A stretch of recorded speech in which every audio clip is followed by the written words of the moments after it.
Na minha opinião, o PlayStation 1 foi um console alienígena. Tem jogos que mesmo décadas depois ainda conseguem ser impressionantes. Consigo listar vários, mas como o público aqui do canal gosta mais de RPGs e jogos de aventura ou ação, vou mostrar 5 daqueles que considero obras-primas gráficas e, por que não, narrativas, que extraíram o poder máximo do console. Prepare o emulador ou tire a poeira do seu PS1 e se inspire neste vídeo para revisitar esses clássicos. Breath of Fire 4 é uma verdadeira joia do PlayStation 1 e um dos JRPGs mais marcantes da geração 32 bits. Lançado no ano 2000, o título foi totalmente desenvolvido e publicado pela Capcom. Inclusive tem um iceberg da franquia aqui no canal. O link deve estar aí no card. Seguindo, é possível afirmar categoricamente que a Capcom elevou a franquia a novos patamares. Breath of Fire 3 já era espetacular, mas o quarto título entrega visuais impressionantes, um roteiro bem escrito, na minha opinião o melhor da série, e personagens inesquecíveis como o Fulu.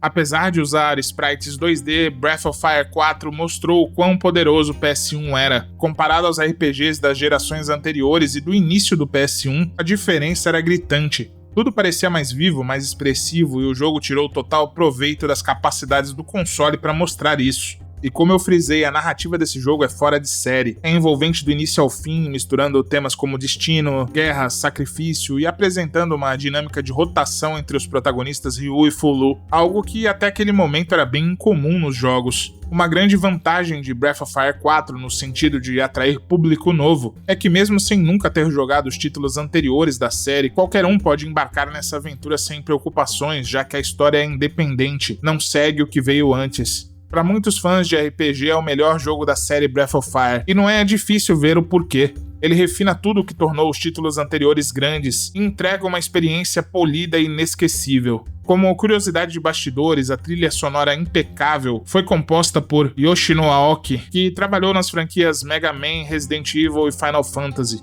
E o jogo manteve firme a tradição da série com seus minigames extremamente bem feitos. Se você jogou, com certeza gastou dezenas de horas no clássico minigame de pescaria.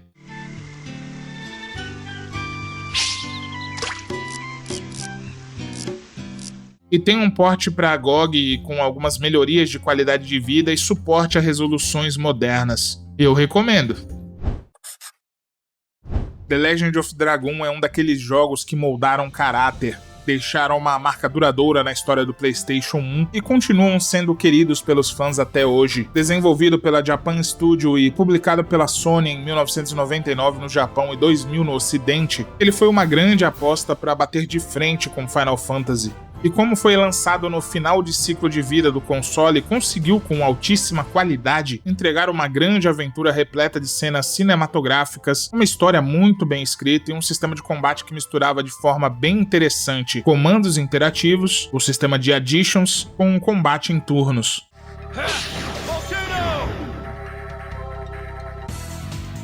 Se você jogou, sabe o quão especial esse game é. E se não jogou, pare de perder tempo e reserve um espaço na sua agenda. O mundo de Legend of Dragoon é ricamente detalhado, e cada personagem da equipe pode se transformar num poderoso dragão, adicionando uma camada extra de profundidade às batalhas. E no topo disso, a história, cheia de reviravoltas, não deve em nada para as melhores experiências narrativas da época. E não vamos esquecer a trilha sonora que criava a atmosfera perfeita para cada momento da jornada, seja em combate ou fora. Apesar de possuir uma das bases de fãs mais leais do mundo dos games, The Legend of Dragoon nunca recebeu uma sequência ou um remake à altura de sua grandeza. O mais perto que chegamos foi um relançamento digital na PlayStation Store, dando às novas gerações a chance de vivenciar essa experiência. Só que falta, queremos mais.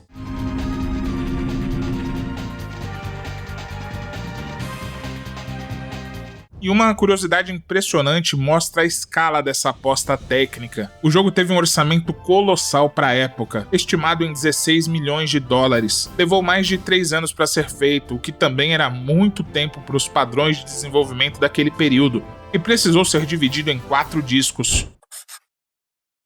Chrono Cross é chover no molhado? Sim, é chover no molhado, mas não tem como, o jogo é um verdadeiro banquete visual e sonoro pro PlayStation 1. Eu sou partidário da ideia que esse jogo não é uma sequência de Chrono Trigger, mas ignorando esse fato, a obra é muito competente em tudo o que se propôs a fazer. Chrono Cross chegou ao mercado em 1999 no Japão e no ano seguinte na América do Norte, e foi desenvolvido e publicado pela mítica Squaresoft. Quando foi lançado, impressionou a todos com seus gráficos coloridos, cenários pré-renderizados, que diga-se de passagem é um ponto onde o PS1 brilha, na minha opinião, e uma direção de arte primorosa. A Squaresoft conseguiu extrair até a última gota de poder do hardware, entregando uma riqueza de detalhes que fazia qualquer um esquecer completamente as limitações técnicas da época. Mas Chrono Cross não se destacou apenas pelos gráficos. O sistema de combate era incrivelmente inovador. Afastando-se do tradicional, ele introduziu uma mecânica de elementos e field effect, onde cada magia usada alterava a cor do campo de batalha, influenciando o poder dos ataques seguintes. Isso trazia uma camada tática interessante, exigindo que os jogadores planejassem suas ações com cuidado.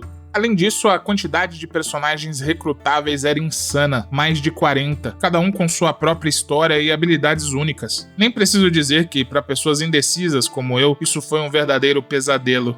Chrono Cross sempre esteve no centro de debates entre os fãs da Square, especialmente sobre o que falei no início, a sucessão de Chrono Trigger, e como também mencionei, Chrono Cross se sustenta firmemente por seus próprios méritos, entregando uma narrativa cheia de surpresas e momentos marcantes.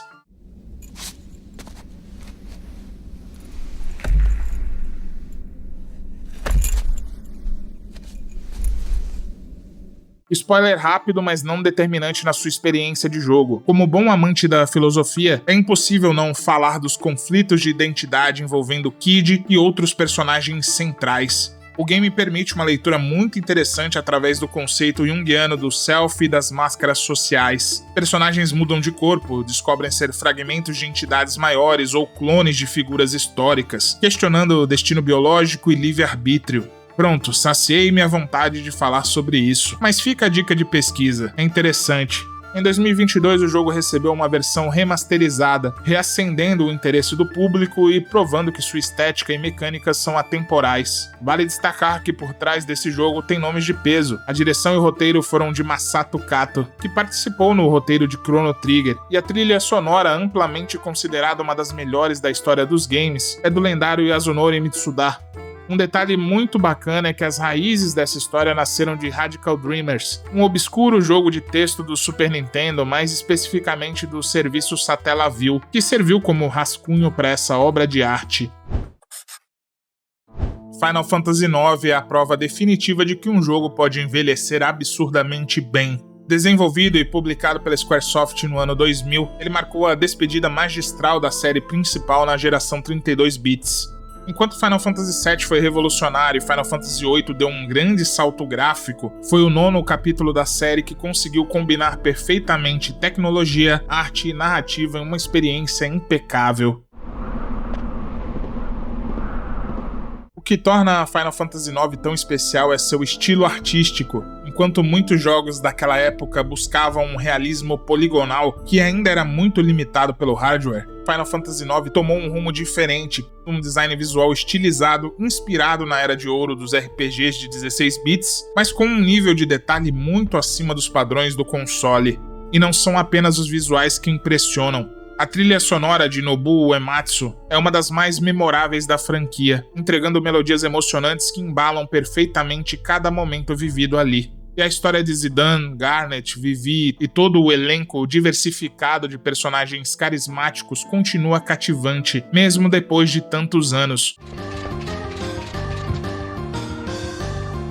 O engraçado é que quando falamos em remaster, associamos logo a melhorias gráficas ou maquiagem de imperfeições do jogo original. Mas a versão remasterizada de Final Fantasy IX não descaracteriza o que foi bem feito em 2000 e ressalta ainda mais o lindo trabalho executado no PS1. Os modelos dos personagens eram incrivelmente bem construídos para a época, os cenários pré-renderizados continuam lindos e o jogo como um todo mantém um charme único. E como curiosidade gigante, Hironobu Sakaguchi, o pai da franquia, já declarou publicamente em diversas oportunidades que Final Fantasy IX é o seu jogo favorito de toda a série, justamente por resgatar a verdadeira essência da fantasia, se afastando da pegada mais sci-fi dos seus dois antecessores. E o remake, será que vem? E quando? Se existe um jogo que levou o PlayStation 1 ao limite, esse jogo é Legacy of Kain Soul River. Desenvolvido pela Crystal Dynamics e publicado pela Eidos Interactive em 1999, ele foi um marco técnico. Não tem como olhar para esse jogo sem pensar como isso sequer rodou no console. É sério, parece um jogo de uma geração inteira à frente do seu tempo. He would have burned with shame to have me find him here like a stuck pig. O mundo sombrio e decadente de Nosgoth ganha vida de uma forma que parecia impossível na época. Cenários sem telas de carregamento frequentes, modelos de personagens detalhados e uma atmosfera que submerge o jogador completamente na história. Isso não era algo que se via frequentemente em jogos daquela era, mas Soul River fazia parecer comum e fácil. E a exemplo dos jogos que mencionei anteriormente, não são apenas os visuais que impressionam. A jogabilidade fluida, a transição em tempo real entre o plano material e o plano espectral, e a maneira como o jogo te desafia com quebra-cabeças inteligentes, criam uma experiência muito interessante. Raziel, que passa longe de ser um protagonista qualquer, embarca em uma jornada de vingança e redenção, em um conto sem clichês óbvios e tão marcante, que ainda é lembrado com admiração nos dias atuais. E um dia quero muito fazer um vídeo dedicado só a essa série.